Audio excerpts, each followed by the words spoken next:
the question here would be, well, is too much of a certain nutrition compound beneficial, or can it be bad for you? And I think it boils down to having too much of anything can have some side effects. Welcome to the Learn Skin podcast with me, Dr. Raja. And me, Dr. Hadar, where we discuss all things skin. Join us as we delve into the art and science of skin health in today's episode. Hey, Raja, can you say the thing I told you to tell them? Of course. We are board-certified dermatologists. This podcast is meant for educational and informational purposes only and is not considered medical advice, nor does it serve as a substitute for professional care by a doctor or other qualified medical professional. All opinions shared do not express the views of Learn Health, Inc. Let's get to the good stuff. Hey, Raja, how are you today? Hey, Hadar, I think we're talking food today, right? We're going to be foodies. My favorite topic ever. You know me. I just love food. And if we can get food and make it healthy, I mean, it's a win-win-win for everybody, isn't it? Yes, it is. And we do have a little help with the conversation today because neither you nor I are PhDs in food, or at least in nutrition. And neither of us are registered dietitians, but guess what? We got someone with both of those that's joining us on the podcast. Thank goodness. Vivien, yeah, absolutely. Dr. Vivien Fam, she is both a PhD in nutrition and a registered dietitian, and she runs clinical research in integrative skin science and research focused on food and the effects that it has on the skin. So welcome to the podcast, Vivien. And we know you're also speaking at the upcoming Integrative Dermatology Symposium. So we're super excited to talk to you. Yeah. Hi, Raja. Hi, Hadar. Thank you for having me at this podcast. I'm excited to talk about skin and nutrition today. And I'm also excited about the symposium that is coming up as well. Yeah, absolutely. By the way, if you haven't registered, register. There's my plug for the symposium. But Vivien, I want to take a step back and ask you about your path because, you know, we've met, and I'm sure Hadar will agree, we've met many registered dietitians and many folks that have gone through rigorous research training in nutrition, but not many of them focus on skin-related effects. What got you keyed in to think about skin? Yeah, that's a very good question. I think when I started the program, I didn't think I was going to skin as well. It's kind of a chance encounter, but I think it was a very, very good opportunity for me as well because I was always interested in skin. Before I started a Ph.D. program, when I was a registered dietitian, I was always interested in patients with wounds, so clinical patients that have wounds, big wounds, small wounds, and how to heal those wounds. And then when I got into my PhD program, we happened to have a new study coming up looking at how mango intake would affect skin health in postmenopausal women. And at that point of time, I was a student and I took the lead to take part in the study and be the main study coordinator for the study. And so that's how it all started. You just, I think, sang the siren song to Hadar when you started talking about wounds. Hadar might be beside himself right now. I know. I got a little excited. I got a little that tingling in my feet that I get when people talk about wounds, but thank you very much for bringing it up. I hope that's not neuropathy, Hadar.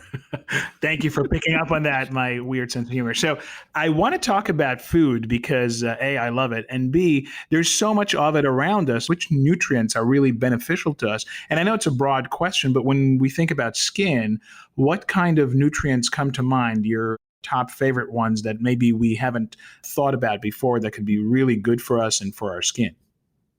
I think the one nutrient that will come up to mind for almost everybody would be vitamin C. But one of the nutrients that I'm really fond of would definitely, or micronutrient, would definitely be zinc, because zinc is really good for skin. But then there are other nutrients that people may not typically hear of. That would be carotenoids and polyphenols. And these are typically found in fruits and vegetables in higher quantities.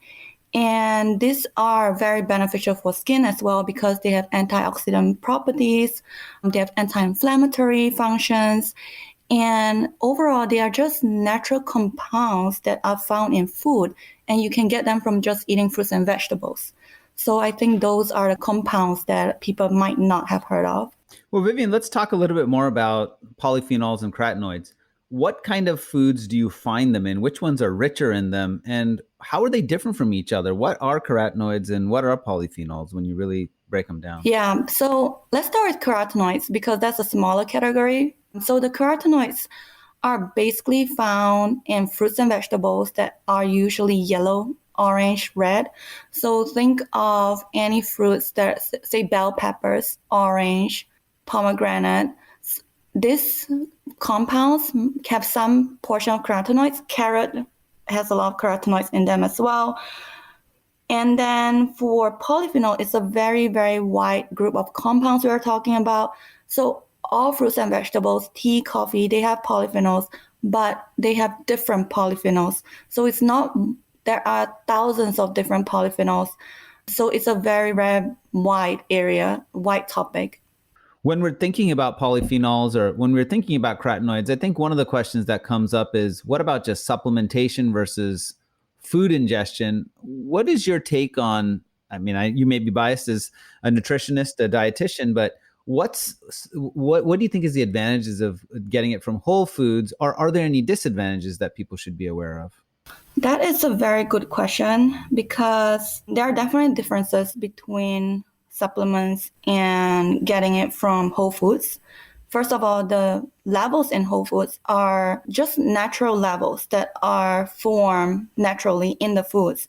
And when we consume them, our body has the ability to kind of absorb only what is necessary.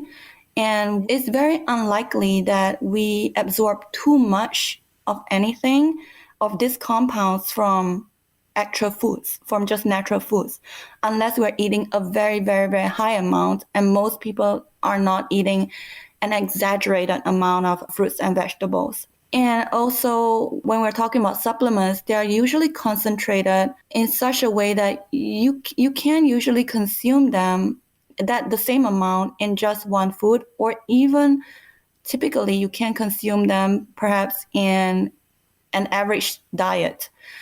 So the question here would be, well, is too much of a certain nutrition compound beneficial, or can it be bad for you? And I think it boils down to having too much of anything can have some side effects. And so I am an advocate for whole foods. I think getting nutrition from foods is definitely good, but there are definitely cases where it's just impossible to get it from foods. And then evidence have shown that these compounds are beneficial for health. In that case, we could perhaps supplement ourselves with some supplements as well. You know what I find interesting in that food arena, and thanks for going through that, Vivien, because it is a big question that comes up. You know, the whole foods to me seem to have other potential benefits, such as the quote, inactive fiber, which we know is not so inactive now and potentially can do something with the gut microbiome or have other effects, either as a prebiotic that maybe you wouldn't get from a whole supplement. But anyway, you looked at this in your mango study, right? You looked at eating whole mangoes and the carotenoid levels. So what did you find in your study? And, what do you think was interesting about that study? Yeah, the mango study was pretty interesting because we designed a study to have two groups, to have a group in which people were taking half a cup of mangoes compared to people who were taking 1.5 cups of mangoes.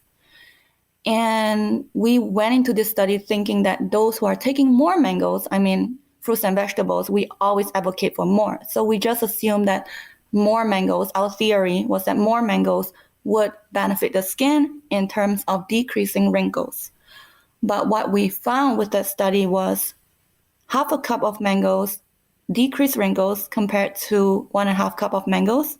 And on the flip side, 1.5 cup of mangoes actually increased wrinkles when we compare it to the half a cup of mangoes. What do you think was going on there? I mean, that was kind of unexpected, wasn't it? Were the carotenoid levels any different? Yeah, so we looked at carotenoid levels, we looked at their baseline diet, we factor in all these things, and there wasn't too much changes in the carotenoid levels, actually. The carotenoid levels increased slightly, but there wasn't change between the two groups. So our speculation was that perhaps the higher sugar content in mangoes might have caused some glycation to occur. But that is our speculation, and we definitely need further research to find out the real answer behind this because we really do not know. That's funny you bring it up because I wanted to ask you to talk about how you actually navigate to the clinical kind of jungle that we're in right now, because we say, okay, let's eat a lot of fruits that are rich with these great nutrients that are great for our skin, but then we have an epidemic of diabetes in our country and in Western society. And so recommending these fruits that may be high in sugar could be problematic.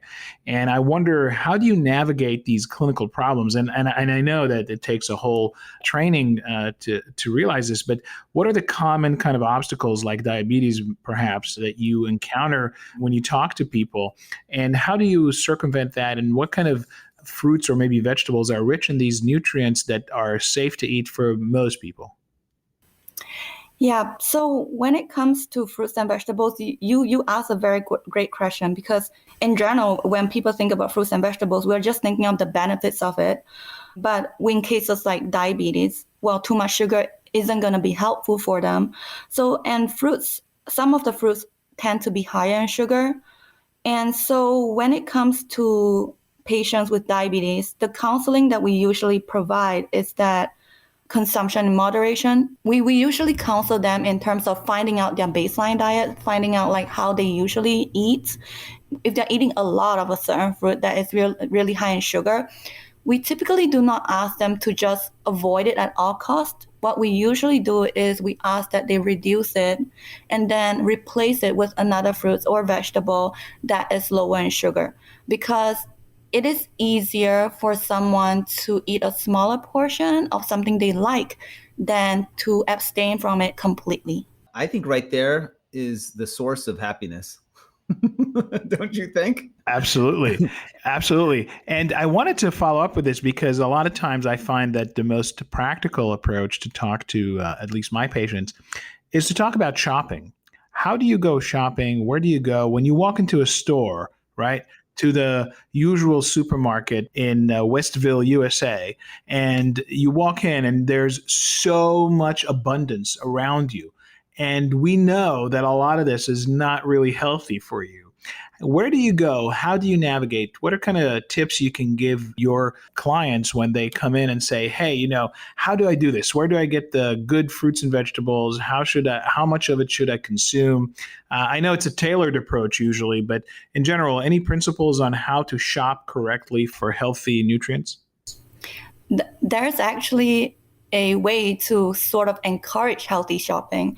And the way of doing that is every like grocery stores, they're set up such that the fresh produce are in the same section, and then the processed foods are usually in the same aisle. So we usually ask our patients to start with the fresh produce, to look around the fresh area, and they're usually on the outer side, outside perimeter of the grocery store, while the processed food is in the middle, like the center part of the grocery stores.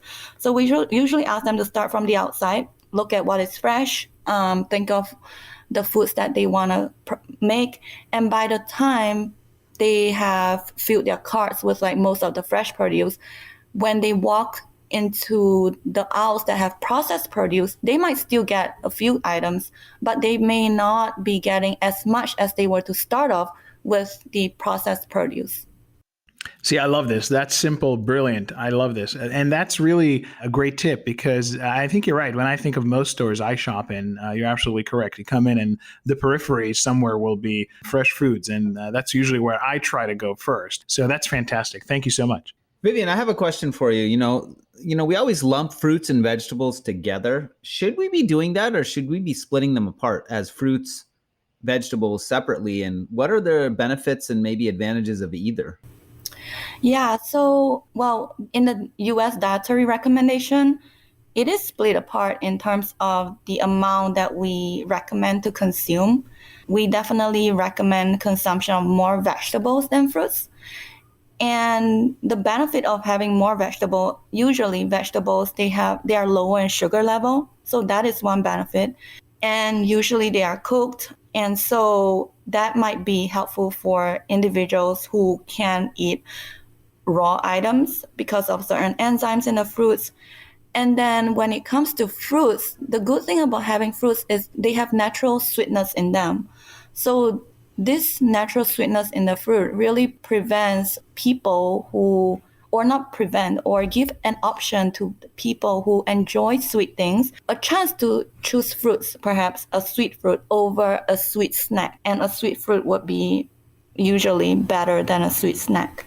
Well, when it comes to vegetables, I think you bring up a really good point. I guess most of them, well, you touched upon something there. You talked about enzymes and raw foods, and there's this big push, I think, that's circulating on social media about eating raw foods and how raw foods are good for you. But we know that there are a lot of people where raw foods may not agree with them. So can you elaborate on your comment about enzymes and perhaps what are situations where raw foods may not be best? Yeah, so one, there are a few situations. So if they have some kind of gastrointestinal dysfunction that doesn't allow them to absorb as well, eating raw foods may not be very helpful for them because it may not help them absorb as much as they can because their gut needs to break down the food more than something that is already cooked and perhaps the nutrients are more broken down. And another population commonly known for not being able to consume raw foods or to avoid raw foods would be those who are having some kind of compromised immune system. Because as much as raw foods are good for us in general, their immune system may not be able to handle like all types of raw foods. And so, Vivien, thank you so much for this information. I really wanted to make sure that we cover a little bit of your upcoming lecture for the Integrative Dermatology Symposium, where you're going to take a really interesting connection between food and aesthetics and kind of take the evidence approach to it. Do you want to give us a preview of what you're going to talk about and why should people tune into that? Because I know I'm kind of, sitting on the edge of my seat waiting for that talk. But tell me, how can we connect food and aesthetics? Yeah, so this topic that I'm going to be talking about at the IDS Symposium is actually a topic of interest of mine because, if we just Google it, like top 10 foods for skin health, you would find a list of foods. The list might change, but usually it's similar. But what are the evidences behind all these claims?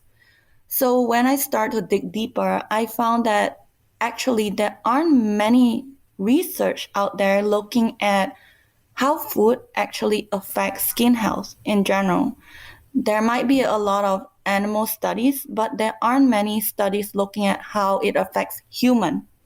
So in the IDS Symposium, the topic that I'll be talking about, I am basically taking all the evidences that have been found in humans looking at how food affects our skin barrier function in terms of our collagen levels or hydration levels, elasticity. So these are some of the markers that we look at when we look at the skin barrier function. And so that's what we will be looking at when we talk about this. Got it. I think that's such a brilliant idea because you are absolutely correct. There's so much stuff online. And I think most clinicians, let alone patients, are trying to navigate this and figure out, okay, is there really evidence behind this? So I can't wait for your talk. Thank you so much for joining us there. Thank you. And Vivien, any other foods that maybe we haven't had a chance to talk about that has some early evidence for skin? There's the mangoes, and we ran a study on almonds, and that was pretty interesting as well. But any other foods that, because you're in the middle of having a review article that's going through peer review, that's basically summarizing the literature on this. So any interesting finds there? Yeah, so interestingly, only the mango and the almond studies used whole foods. So the rest of the studies used some sort of paste or extract or juice. And that is largely because it's really hard to conduct whole food studies in humans. We have to think about how we're going to preserve those foods. We have to think about how we're going to distribute these foods in general to our participants. So I guess one of the study that I would be more interested in would be the pomegranate study because they looked at juice, which is a food and not an extract.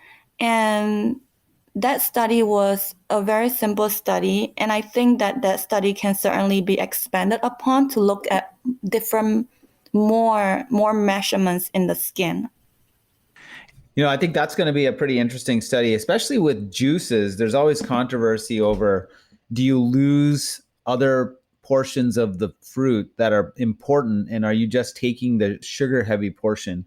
What are your thoughts on that? Do you think there's validity to that, or does it depend on the fruit? Yeah, I think one of the major thing that people talk about when it comes to juice is that fiber is lost in a juice when the fruit is made into a juice. But there are also some studies that have found that by making the fruits into a juice, it actually increases some of the bioavailability of some of the nutrients, because by just breaking them down, it's making it easier to digest and absorb. So it's a very interesting situation right here. Like, that means that some fruits might be better off, or not better off, but some fruits might be more beneficial as a juice, while some fruits may not be more beneficial as a juice. So it's very interesting. Well, listen, I'm juiced up for your talk. I knew that was coming, Hadar. I knew it. You read my mind. It. And I got to say, we talked about so much delicious food that I love, like mangoes and pomegranates. And so I'm ready to go fix my dinner. But before I do, I want to say thank you so much for your time, and thank you so much for your expertise. And I cannot wait to hear your talk and making that connection between food and aesthetics, because I think it's a hot topic. Everybody wants to know about it. And I'll be sitting at the front row taking notes because I want to know the evidence. So thank you very much, Vivien. Thank you very much for having me today. Yeah, pleasure having you. Hey, Raja, what are you doing this October 22nd through the 24th? There's only one right answer to that question: the 4th annual Integrative Dermatology Symposium. Of course. Now, a question. Are you going to travel all the way to Sacramento, California to meet me in person, or are you going to join virtually in your pajamas? Pajamas in person? Well, you might see me in pajamas at the Sheraton Grand in person in Sacramento, or maybe I'll be in a Jolly Folly costume. Who knows? But I'm excited to chair this hybrid one-of-a-kind conference with you, Hadar. Well, man, I do love this unique event our team just put together. This is an event that really takes an integrative approach to common patient questions, also an integrative approach to challenging dermatology diseases. We also are going to cover aesthetics and have practical takeaways to start using in the clinic right away, just when you come back. So, this is the kind of information I just can't find with any other meeting. So true. And the good news is it's not just for us. It's for practitioners of all backgrounds, and everyone is welcome. Use our discount code IDS25 at checkout for 25% off registration. And you can find us at www.integrativedermatologysymposium.com. Come say hi and tag us on social if you'll be there. And our tag is @Integrative Derm Symposium. We hope to see you there.